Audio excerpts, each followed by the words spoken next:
বলতে বলতে শুদ্ধ খোদেজার পা পেঁচিয়ে কাঁদতে থাকে। খোদেজা আবেগপ্লুত হয়ে ছেলের মাথায় হাত বুলিয়ে দেয়। কিছুক্ষণ সময় এভাবেই কাটে।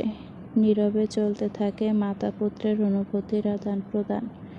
কিছু সময় পর স্বাভাবিক হলে শুদ্ধ বলে, আম্মা, একটা কাজ কিন্তু তুমি ঠিক করো নাই। আমার বিয়ের আগে তুমি ধারার পরিবারকে বললে না কেন এই সত্যিটা? খোদেজা আঁতকে ওঠে, বলে, এইসব কি বলতাছোস? এইসব কথা কেউ বলে? যেই জিনিসটা কেউ জানে না, দরকার কি তা আবার জানানোর? তুই আবার ধারাকে কিছু বলতে যাস না। না আম্মা, তুমি ভুল কথা বলছো। তারা আমার কাছে তাদের মেয়ে দিচ্ছিল। বিয়ের আগে তাদের পুরো অধিকার ছিল ছেলে সম্পর্কে সবটা জানার। এভাবে সত্য গোপন রাখাও এক প্রকার ঠকানো। এই কাজটা একদম ঠিক হয়নি। তোমার তাদেরকে বলা উচিত ছিল। আর ধারাকে তো আমি বলবই। ধারা আমার স্ত্রী, ওর সবটা জানা প্রয়োজন। খোদেজা বিচলিত হয়ে ওঠে। আবার কি নাকি ঝামেলা হয়ে যায় এই কারণে। সে শুদ্ধকে থামানোর জন্য বলে, আচ্ছা ঠিক আছে, শুধু ধারা জানবে, কিন্তু ধারাকে আমি বলবো। আমি নিজে সবটা খুলে বলবো। তুই কিছু বলবি না, ঠিক আছে? শুদ্ধ সায় দেয়। সকাল হতেই কি একটা কাজে আবুল আসে শুদ্ধর কাছে। শুদ্ধকে বাড়িতে পায় না। সে আরও আগেই তার কাজে বেরিয়ে পড়েছে। খোদেজা ধারাকে পাঠায় দেখার জন্য। ধারা গিয়ে দেখে আবুল কারেন্ট বিলের কাগজ দেখাতে এসেছে শুদ্ধকে। কি একটা হিসাবে তার গরমিল লাগছে, বুঝতে পারছে না। ধারা আবুলকে বুঝিয়ে দেয়। সবটা বোঝার পর আবুল কাগজ জমা দেওয়ার আগে একটা ছবি তুলে নেওয়ায় যুক্তিযুক্ত মনে করে। কাগজটা টেবিলের উপর রেখে আবুল ছবি তোলার জন্য ফোন বের করে। আবুলের ফোনের দিকে তাকিয়ে ধারা অবাক হয়। এটা তো শুদ্ধর ফোন। আবুলের কাছে কি করছে? আর শুদ্ধর হাতেও তো আজকাল একটা বাটন ফোন ছাড়া আর কোনো ফোন দেখা যায় না। মনে খটকা লাগলেও মুখ খুলে আর প্রশ্নটা করা হয় না ধারার। আবুল চলে যায়। ব্যাপারটা সারাদিন ভাবায় ধারাকে। এর উত্তর পায় সে রাতে। শুদ্ধ বাড়িতে ছিল না। ফাহিমের কল আসে তার কাছে। ধারা রিসিভ করতে প্রশ্ন করে, আপনার পরীক্ষা কেমন হয়েছে ভাবি?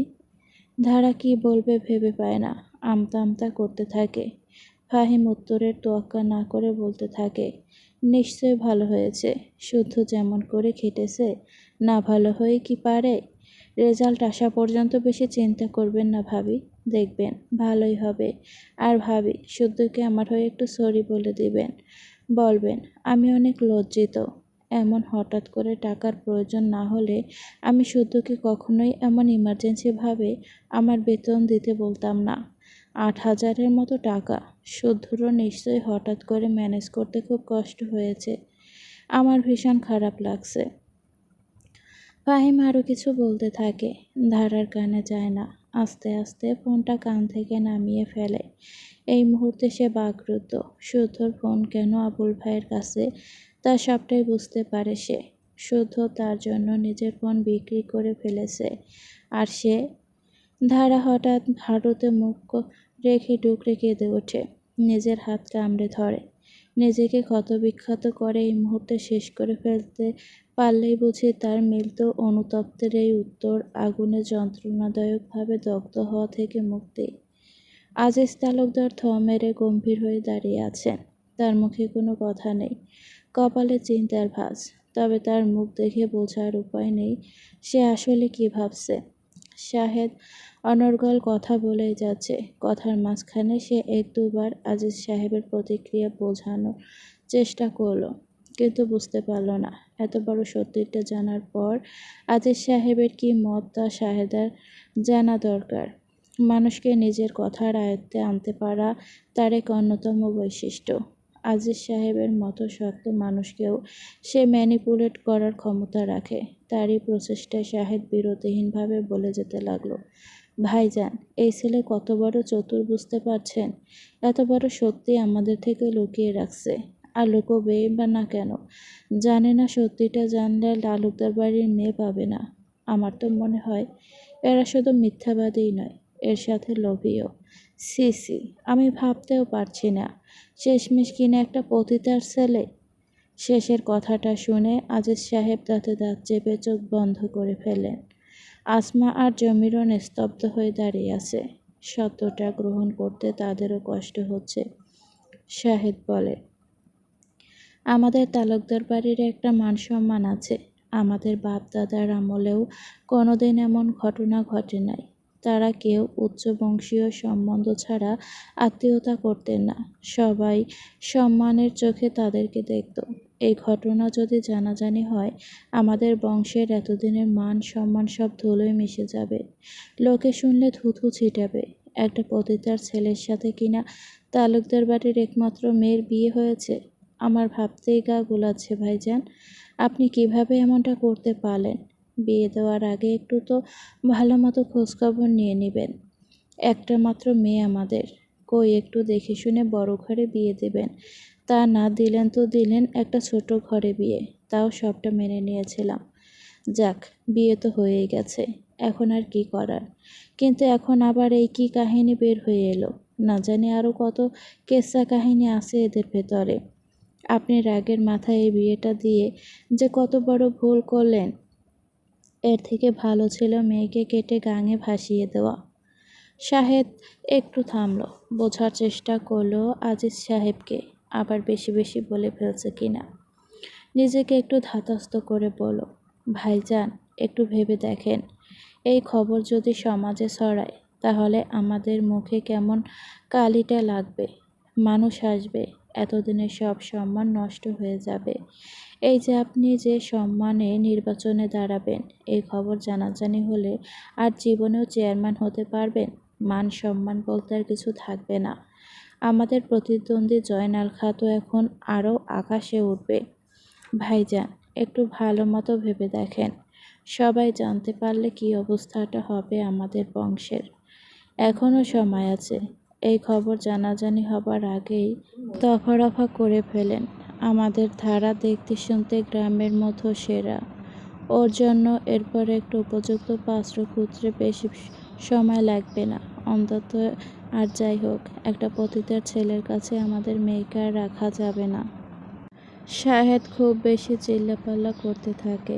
আজিজ সাহেব এখনও চুপ হয়ে আছেন। আসমা সেই নিঃসুপাতায় শঙ্কিত বোধ করেন। না জানি এবার কি হয়। আকাশটা কেমন যেন গুমট হয়ে আছে। রোদের তাপে খুব একটা জোর নেই। একটা শঙ্খ চিল ঠানা মেলে শুদ্ধর মাথার উপরের আকাশ দিয়ে গোল গোল চক্কর দিচ্ছে। শুধু সেদিকে কোনো নজর নেই। সে গভীর মনোযোগের সাথে ভুরুকুটি করে একটা সরু বাঁশের মাথায় রশি দিয়ে খুঁটি বাঁধছে। বাড়ির পাশে একটা লম্বা পেঁপে গাছ হয়েছে।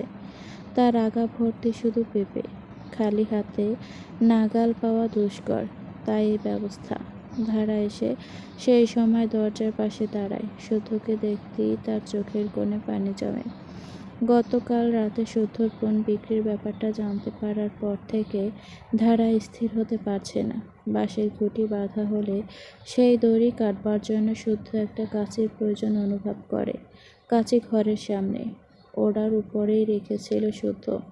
ধারার সামনে দিয়ে সেটা আনতে গেলে ধারা অস্ফুট স্বরে শুদ্ধকে কিছু বলার চেষ্টা করার আগেই শুদ্ধ না তাকিয়ে চলে আসে। পুনরায় পেঁপে গাছটার নিচে দাঁড়িয়ে নিজের কাজে মন দেয়। ধারাও তৎক্ষণাৎ শুদ্ধর পেছনে পেছনে চলে এসে ভেজা গলায় বলে ওঠে, আমি জানি আমি অনেক বড় ভুল করেছি। আপনাকে অনেক বড় আঘাত করেছি। ক্ষমা চাইবার মতো আমার কোনো মুখ নেই। রশি বাঁধা থেকে শুদ্ধর হাত থেমে যায়, তবে সে পেছনে ঘুরে না। ধারার কণ্ঠ কান্না মাখা, তার চোখ ভর্তি পানি, বুকে ভীষণ যন্ত্রণা। একটু থেমে সে বলতে থাকে, আমার মায়ের প্রথমেই দুটো মেয়ে হয়। সব সময় ছোট থেকে দেখে এসেছি রাতুল হওয়ার আগ পর্যন্ত। তারপর দুটো মেয়ে হওয়ার মাকে কতটা কথা শুনতে হতো। অপায়া শব্দটা নামের সাথে লেগে গিয়েছিল। একটা ছেলে জন্ম না দিতে পারায় দাদি কত কিছুই না বলতো ছোট থেকেই। তাই সবসময় চাইতাম আমার নিজের কাজের জন্য বাড়িতে কোনো ঝামেলা না হয়। মেয়ে হয়েছে বলে আবার যেন কোনো কথা না শুনতে হয় আমার মাকে। সবসময় সবার মন রক্ষা করে চলার চেষ্টা করতাম। কারো কথার বাইরে যেতাম না। কাউকে কোনো অভিযোগ করার সুযোগ দিতে চাইতাম না। অন্তত আমার কারণে কারো যেন কোনো সমস্যা না হয়, সেই চেষ্টা করতাম। কিন্তু এরকমভাবে সবার মন জুগিয়ে চলতে চলতে আমি কবে কখন এরকম হয়ে গেলাম আমি নিজেও জানি না। হয়ে গেলাম আমি এমনই। আপনি আমার জন্য অনেক কিছু করেছেন। আমি তার মান রাখতে পারিনি। আপনাকে প্রচুর আঘাত করেছি। আমাকে প্লিজ মাফ করে দেবেন। এরকম চুপ করে থাকবেন না। আপনি কথা না বললে আমার খুব দাঁড়ার ওর শেষ কথা শেষ করতে পারল না। ওর কথার মাঝেই হঠাৎ সে বাড়ির উঠোনে আজিজ সাহেবের ডাক শোনা গেল। তার সাথে আছে শাহেদও। হঠাৎ নিজের বাপ চাচার আগমনে ধারা অবাক হয়ে গেল। শব্দ পেয়ে খোদেজাও বেরিয়ে এলো রান্নাঘর থেকে। শাহেদ ধারার অবাক মুখের সামনে দাঁড়িয়ে বলল, ধারা চল, তোকে আর এই ছোট কুপচি ঘরে থাকতে হবে না। তোকে আমরা নিতে এসেছি। এই ছেলে যে তোর শাশুড়ির আসল ছেলে না, তা কি তুই জানিস? ধারা হতভম্ব হয়ে গেল। খোদেজা কিছু বলতে যাচ্ছিল, কিন্তু তাকে কোনো সময় না দিয়েই আজিজ সাহেব এবার ক্ষুব্ধ গলায় বলে উঠলেন, এই কাজটা আপনি ঠিক করেননি। এভাবে একটা পতিতার ছেলের সাথে আপনি আমার মেয়ের বিয়ে করিয়ে নিলেন। আজিজ সাহেবের কথা শুনে ধারা স্তব্ধ। সে বাগরুদ্ধ ধারাকে কিছু বুঝে ওঠার সুযোগ দেওয়ার আগেই আজিজ সাহেব মায়ের হাত খপ করে ধরলেন। নিজেকে ধাতস্থ করে ধারা কিছু বলার জন্য অস্ফুট স্বরে বাবা বলে ডাকতেই আজিজ সাহেব তাকে টেনে নিজের সাথে নিয়ে যেতে লাগলেন। ধারা অশ্রুসিক্ত দৃষ্টিতে অপর হাত শুদ্ধর দিকে বাড়ানোর চেষ্টা করে তাকিয়ে রইল। শুদ্ধ স্থির হয়ে দাঁড়িয়ে রইল, নড়ল না। তার বুকে এক ধরনের চিনচিনে ব্যথা অনুভব হলো, তবুও বাইরে তার আঁচ পড়তে দিল না। ধারাকে নিয়ে চলে গেলে খোদেজা শুদ্ধর কাছে এসে বিচলিত স্বরে বলল, এইটা কি হইল মাহতাব, তুই বউকে আটকাই রাখলি না কেন? শুদ্ধ কোনো প্রতিক্রিয়া না দেখিয়ে পেছনে ঘুরে বলল, রাখা তাকে যায় যে থাকতে চায়। ধারার নিজস্ব কোনো ইচ্ছে অনিচ্ছা নেই, সে তাই করবে যা তাকে করতে বলা হবে। রাতুল একটা সমস্যায় নিয়ে ভীষণ চিন্তিত হয়ে আছে। স্কুল থেকে ক্রিকেট খেলে সে উপজেলা পর্যায়ে খেলার জন্য নির্বাচিত হয়েছে। এদিকে বাবা বলে দিয়েছে ক্রিকেট খেলে সময় নষ্ট করা যাবে না। ক্রিকেট রাতুলের খুব প্রিয়। বাবাকে সে ভয় পায় সত্য, কিন্তু ক্রিকেটও ছাড়ার কথা ভাবতে পারছে না। কি করবে না করবে ভাবতে ভাবতে সে শুদ্ধকে ফোন দেওয়াটা যুক্তিযুক্ত মনে করলো। তার দুলাভাই ভীষণ বুদ্ধিমান, এটা সে প্রথম দেখাতেই বুঝতে পেরেছিল। রাতুল মাঝে মধ্যেই তার কাছে বিভিন্ন সমস্যার সমাধানের জন্য ফোন দেয়। রাতুল নিশ্চিত সব সমস্যার মতো এই সমস্যার সমাধানও তার দুলাভাইয়ের নিকট থাকবে। এই ভেবে সে বাড়িতে সব সময় থাকা ফোনটা হাতে নেয়। শুদ্ধর নাম্বার বের করে তাকে কল দেয়। হঠাৎ শুদ্ধর ফোনে দাদাদের বাড়ি থেকে কল এসেছে দেখে শুদ্ধ অবাক হয় না। সে জানে কে হবে। এর আগেও রাতুল এই নাম্বার দিয়ে অনেকবার ফোন করেছে। শুদ্ধ কল রিসিভ করে ফোন কানে নেয়। রাতুল খুশি মনে কিছু কথা বলার পর যখনই তার সমস্যার কথা তুলতে যাবে, তখনই তাদের বাসায় আগমন ঘটে তার বাবা আর চাচার। সাথে ধারাও।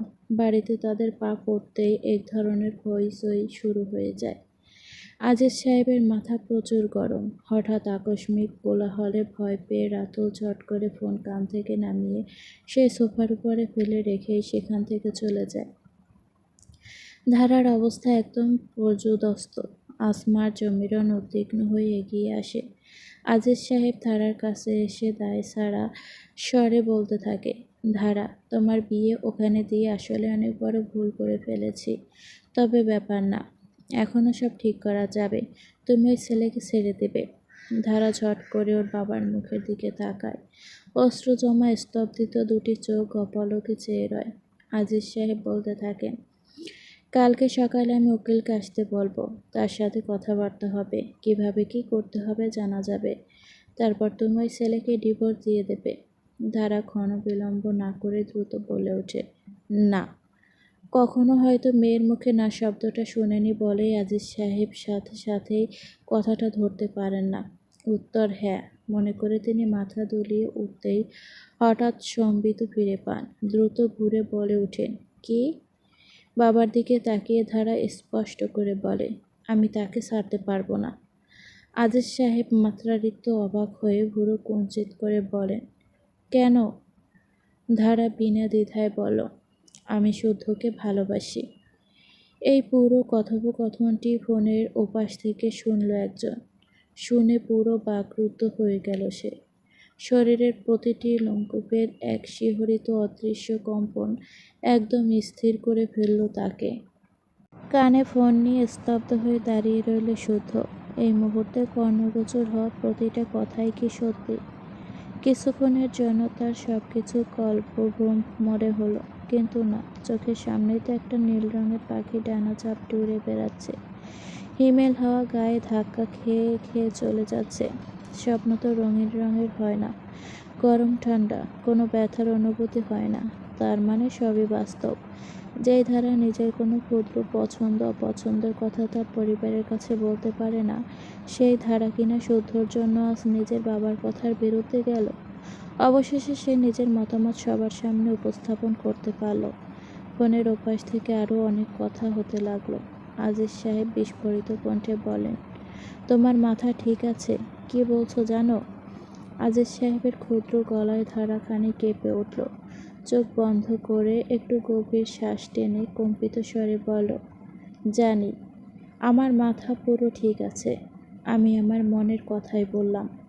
ওই ছেলে একটা পতিতার সন্তান, আর তুমি তার কাছে থাকতে চাইছো?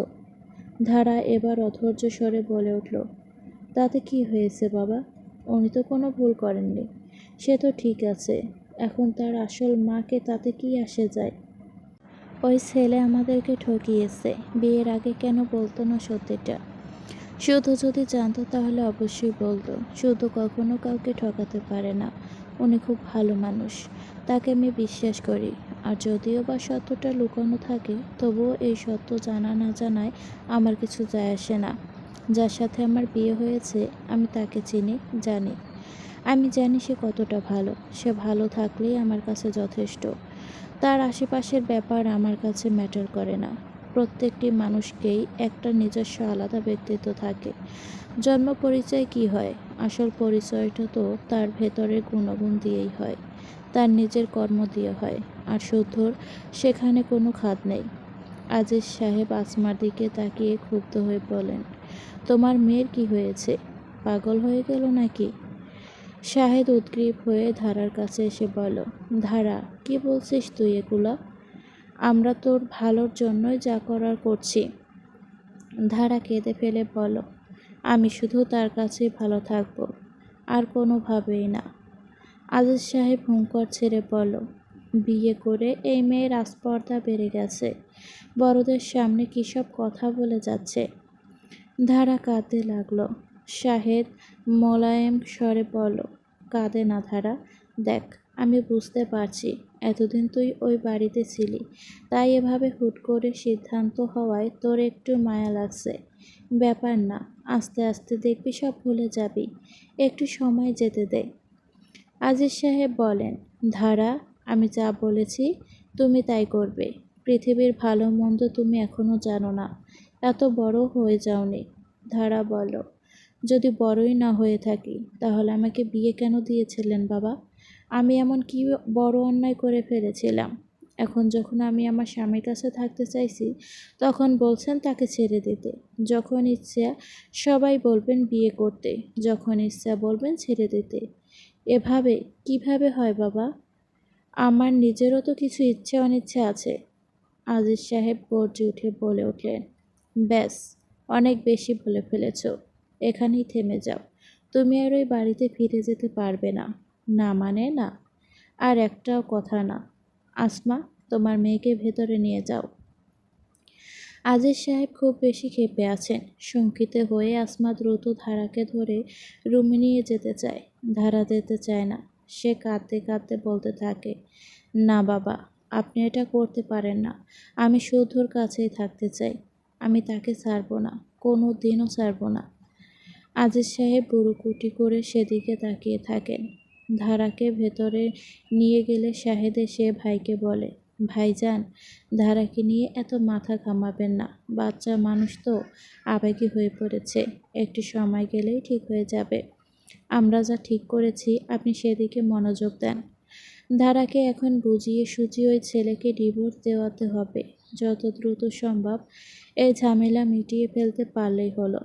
আজিজ সাহেব আর কোনো জবাব দেয় না। একবার শাহেদের দিকে দৃষ্টিপাত করে তিনি কটকটিয়ে রুমে চলে যান। রুমে বসে ধারা ব্যাকুল হয়ে কাঁদতে থাকে। জীবনের সমস্যাগুলো যেন কমার নামই নিচ্ছে না। একের পর এক ঝড় লেগেই যাচ্ছে। ধারা অসহায় বোধ করে। শুদ্ধর কথা খুব বেশি মনে পড়তে থাকে তার। ঠিক তখনই তার ফোনটা বেজে ওঠে। সে উঠায় না, বারবার বাজতেই থাকে। শেষমেশ বিরক্ত হয়ে নাম না দেখে কানে তুলে বলে, হ্যালো। ওপাশ থেকে একটা অস্পষ্ট ভরাট গলায় কেউ বলে ওঠে, ধারা।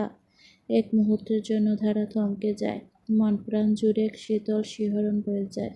সেই চেনা ডাক। আজ কতদিন পর ধারা শুনতে পেল শুদ্ধর সুমিষ্ট সুস্পষ্ট কণ্ঠস্বর। ধারা চোখ বন্ধ করে ফেলে। আত্মায় পানি ফিরে আসে তার। চোখ বেয়ে গড়িয়ে পড়ে জল। শুদ্ধ আবারও ডেকে ওঠে, ধারা শুনছেন? আর সময় নষ্ট না করে ধারা চটজলদি বলতে থাকে, শুদ্ধ, শুদ্ধ প্লিজ আমাকে মাফ করে দিন। আমি আর কখনোই এমন করব না। আমার উপর আর রাগ করে থাকবেন না। আমাকে ক্ষমা করে দিন। শুদ্ধ ধারাকে থামিয়ে বলো, কিসের জন্য ক্ষমা চাইছেন আপনি? ওই পরীক্ষার ব্যাপারটার জন্য। শুদ্ধ আবেগপ্লুত থেকে মৃদু হেসে বলো, আপনি এখন ওই ব্যাপারেই পড়ে আছেন, যেখানে এত বিরাট কিছু হয়ে গেছে। আমাকে নিয়ে এত বড় একটা সত্যি বেরিয়ে এসেছে। শুদ্ধর কথার মাঝেই ধারা বলে উঠল, ওইসবে আমার কিছু যায় আসে না। শুদ্ধ একটু নাক টেনে আবারও হাসল। বলো, আপনি আজকে আমাকে অবাক করে দিয়েছেন ধারা। আপনি আজ আপনার বাবার সামনে যা বললেন। শুদ্ধ একটু থামে। ধারা অবাক হয়। শুদ্ধ কিভাবে জানল? ধারার মনের ভাব বুঝতে পেরে শুদ্ধ বলে, আমি শুনেছি, সবটাই শুনেছি। আমি তখন আপনাদের বাড়ির ফোনে অন স্পিকারে ছিলাম। আপনি আজকে যা বললেন, আপনি শিওর তো? হুম, সত্যি। এর থেকে বেশি শিওর আমি আমার জীবনের কখনো হইনি। এই কথা জানাজানি হলে আপনাকে অনেক কথা শুনতে হবে। পারবেন তো ধারা আমার সাথে থাকতে? ধারা ক্ষণবিলম্ব না করেই বলল, পারবো। ভেবেচিন্তে দেখবেন ধারা, এত তাড়াহুড়ো করার কিচ্ছু নেই। ভাবাভাবির আর কোনো প্রশ্নই ওঠে না। আমার মন কি চায় আমি জানি। শুদ্ধ ঠোঁটের কোণায় তৃপ্তির হাসি ফুটে ওঠে। সে নরম কণ্ঠে বলে, এত কনফিডেন্স? ধারা বলে, আপনিই তো বলেছিলেন নিজের উপর সবসময় বিশ্বাস রাখতে। শুদ্ধ কণ্ঠ স্বাভাবিক করে টেনে বলে, হুম, আমি আরও অনেক কিছু বলেছিলাম। তা কি মনে আছে? কি? এই যে যাই হয়ে যাক সব সময় ঠিক মতো খাওয়া। ওপাশ থেকে হঠাৎ শুদ্ধর কথা থেমে যায়। ধারা কান থেকে ফোন নামিয়ে দেখে তার ফোনের চার্জ শেষ হয়ে বন্ধ হয়ে গেছে। ধারা একটু বিরক্তির সাথে ফোনটা ঝাঁকি দেয়। বাড়িতে আবারও শাহেদা রাজিজ সাহেবের জোরালো গলার আওয়াজ শোনা যায়। প্রসঙ্গ ওই একই, শুদ্ধর থেকে ধারাকে ছাড়িয়ে নেওয়া। শুদ্ধর সাথে কথা বলে যা একটু মনটা হালকা হয়েছিল, বাবা চাচা সে কথা শুনতে পেরে ধারা আবারও কাঁদতে থাকে। বালিশে মুখ গুজে অশ্রু লুকোয়। সে রাতে আর ধারা খেতে আসে না। আসমা অনেক ডাকাডাকি করে, কিন্তু লাভ হয় না। ধারার সাথে ঘুমাতে জমিরন বিবিকে পাঠানো হয়। ধারার অবস্থা ভালো না। রুমে একা ঘুমোতে দেওয়া ঠিক হবে না। ধারাদের বাড়িটা পাকা দোতলা ধরনের। নিচতলা পুরো কমপ্লিট হলেও দোতলায় শুধু ভেতরের টুকু ঠিক করা হয়েছে। বাইরের কাজ এখনও বাকি। ব্যালকনিতেও গ্রিল লাগানো হয়নি। সেই খোলা বারান্দায় অন্ধকারের মধ্যে বসে বসে ধারা আকাশের দিকে তাকিয়ে কাঁদে। একটা সময় ছিল যখনও বাড়িতে ধারার যেতে ইচ্ছে করেনি। বিয়ের আগের রাতটিতেও ঠিক এভাবে বারান্দায় বসে আকাশের দিকে তাকিয়ে কেঁদেছিল। তবুও ধারাকে যেতে হয়েছিল। আর এখন একটা সময় যখন ধারাও বাড়িতে যাবার জন্যই কাঁদছে। আগে অচেনা যেই পুরুষটির কথা ভাবনায় এনে ধারা ভয় পেত, আজ তার বিরহে ধারা ব্যাকুল। তাকে একটিবার চোখের দেখা দেখার জন্য তার মন উৎকণ্ঠিত। সময় কিভাবে পাল্টায়। ধারা ধীর পায়ে উঠে নিজের রুমের দিকে তাকায়। কত সুন্দর পাকা ঘর, নজর কাড়া দেয়ালের রং, আরামদায়ক বিছানা, বিভিন্ন প্রসাধনী। তবুও ধারার মন টানছে সেই একসেয়ে টিনের বেষ্টন, কাঠের পাটাতন, সাধারণ বিছানা আর সেই অসাধারণ মানুষটির প্রতি। তার নিজের চিরচেনা রুমটিই আজ তার বড় অচেনা ঠেকে।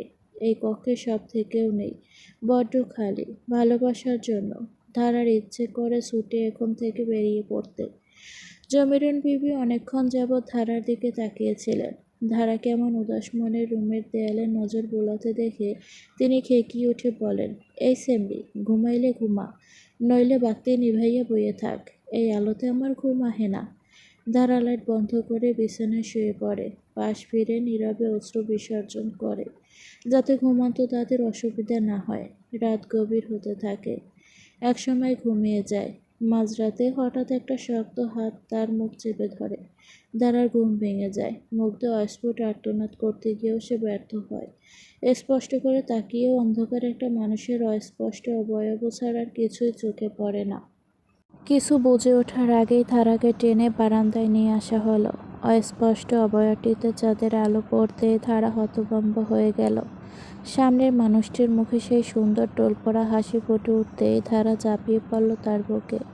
পৃথিবীর সবচাইতে প্রশান্তিময় জায়গাটিতে স্থান পেয়ে ফুঁপিয়ে কেঁদে উঠল। শুদ্ধ আলতো করে ধারার মাথায় হাত রাখল, কাঁদতে দিল ধারাকে। কিছুক্ষণ পর নিজেকে ধাতস্থ করে ধারা শুদ্ধকে ছেড়ে উদ্গ্রীব হয়ে বলে উঠল, আপনি এখানে এত রাতে কিভাবে এলেন?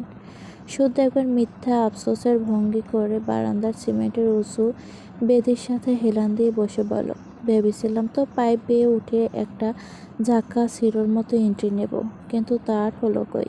আমার শ্বশুরমশাই যে আমার জন্য বাড়ির পেছনে একটা মই ফেলে রেখেছেন, শেষমেশ শ্বশুরবাড়ির কদর রাখার জন্য সেই মই বেয়েই চলে এলাম। আর এই যে ম্যাডাম, আপনি আপনার বেলকনির রুমের দরজা আটকিয়ে ঘুমান না কেন? বুঝলাম আজকে আমি এসেছি, কিন্তু রোজ রোজ তো আর শুধু জামাই আসবে না, মাঝে মধ্যে চোর চলে আসতে পারে। ধারা অপলক তাকিয়ে রইল শুদ্ধর দিকে। আজ কতদিন পর তারা এভাবে স্বাভাবিক হয়ে কথাবার্তা বলছে। মনে করার চেষ্টা করলো। ধারা খুব ভালো মতোই জানে শুদ্ধ তার মনের ভার কমানোর জন্যই এমন মজা করে কথা বলছে, নয়তো শুদ্ধর মনেও যে কতটা দুশ্চিন্তার বন্যা বইছে তা আন্দাজ করা খুব একটা কঠিন না। শুদ্ধর দিকে তাকিয়ে ধারা আবেগপ্লুত হয়ে দাঁড়িয়ে রইল। শুদ্ধ ধারার হাত টেনে নিজের সামনে বসাতে বসাতে বলল, বসুন এখানে। কি অবস্থা করেছেন নিজের চেহারার, এত কাঁদতে হয়? এই বলে শুদ্ধ ধারার চোখের পানি মুছে দিল। তারপর বলল, নিশ্চয়ই কিছু খাননি। আর আমিও তো কথাটা তখন ফোনে শেষ করতেই পারলাম না। তখনই বুঝেছি আজকে আর আপনার খাওয়া হয়েছে। সকালেও তেমন তেমন খেয়েছেন, দুপুরে আসা তো ছেড়েই দিলাম। আরও এখন রাতেও না খেয়ে ঘুমিয়ে পড়েছেন। আপনাকে নিয়ে কি যে করি না ধারা। সদ্য হাতের ব্যাগটা থেকে একটা বাটার নান বের করলো, নিজের হাতে ধারার মুখের দিকে বাড়িয়ে দিল। ধারা সদ্যর চোখে চোখ রেখে একটা কামড় বসালো নানে। তার চোখে আবারও পানি চলে এলো। শুদ্ধ খুব যত্ন করে ধারাকে খাইয়ে দিতে লাগলো। হঠাৎ ধারা শুদ্ধর একটা হাত ধরে বলল, আপনি আমার উপর আর রাগ করে নেই তো? শুদ্ধ মৃদু হেসে মাথা দুলিয়ে বলল, না। আপনি আজ এত বেশি সাহস দেখিয়ে ফেলেছেন যে আপনার পূর্বের দুর্বলতার কথাগুলো আর মনে পড়ছে না।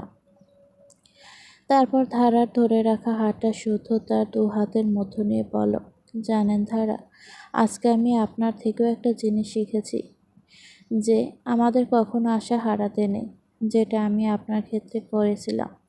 এই কথাটা আজকে আপনি প্রমাণ করেছেন। আমিও কিছুদিন আগেই আম্মার থেকে এই সত্যিটা জেনেছিলাম। বলা বাহুল্য, আমিও ভেতর থেকে খুব নড়ে গিয়েছিলাম। কিন্তু আপনি আজ যে কথাগুলো আপনার বাবাকে বলেছেন, সে কথাগুলো আজ আমাকে নতুন করে ভাবিয়েছে। ধন্যবাদ ধারা, ধন্যবাদ। আপনি যদি এটুকুর জন্যই বারবার এভাবে ধন্যবাদ জানান, তাহলে আমি কি করব? আমার তো তাহলে ধন্যবাদ বলতে বলতে মুখে ফেনা উঠে যাবে, কারণ আপনি আমার জন্য যা যা করেছেন। শুধু হেসে ফেলল, সাথে ধারাও। তার চোখে এখনও পানি চিকচিক করছে, আর ঠোঁটে হাসি। কিছুক্ষণ এভাবেই কাটার পর শুধু বলল, ধারা, এমন কিন্তু আর কখনো করবে না। সময় মতো খাওয়া দাওয়া করবেন, নিজের ঠিক মতো খেয়াল রাখবেন। খাওয়া ছেড়ে দেওয়া কখনো কোনো সমস্যার সমাধান হতে পারে না। যদি হতো তাহলে পৃথিবীর সব মানুষই ছেড়ে দিত। কিন্তু আসল ব্যাপারটা কি জানেন? খাবার খাওয়া আমাদের জন্য এতই গুরুত্বপূর্ণ যে মানুষের জীবনে বেশিরভাগ সমস্যার মুখেই খাবার জোটানোর চক্করই সৃষ্টি হয়। এখন আমরা এমন একটা পরিস্থিতিতে আছি যেখানে সব কিছুই এত হুটহাট হচ্ছে যে সবার জন্যই এত কিছু মেনে নেওয়া কষ্টকর। আমাদের সবাইকে একটু সময় দেওয়া উচিত। সব ঠিক হয়ে যাবে যদি আমরা ঠিক থাকি। ওই প্রসঙ্গ উঠতেই ধারার মন আবারও খারাপ হয়ে গেল। তা লক্ষ্য করে শুধু নিজের স্বাভাবিক গলায় বলল, এই যে মিসেস ধারা, আপনি যেন আমাকে একদিন কি বলেছিলেন, আপনার খেয়াল আছে? ধারা অবাক হয়ে মাথা তুলে বলল, কি?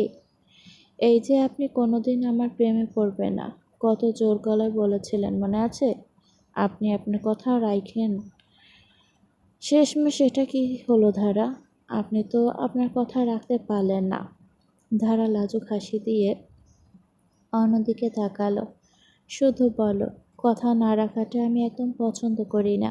আর আপনি সেই কাজটাই করলেন। এখন কিন্তু এর জন্য আপনাকে পানিশমেন্ট পেতে হবে। ধারা সরু চোখে তাকিয়ে বলো, আচ্ছা তাই, কি এর পানিশমেন্ট? শুধু তার টোল পড়া গালটি ধারার মুখের সামনে এগিয়ে দিল। আঙুল দিয়ে গালে দুটো টোকা দিয়ে ইশারা করে ঠোঁট চেপে দুষ্ট হাসি হাসতে লাগলো।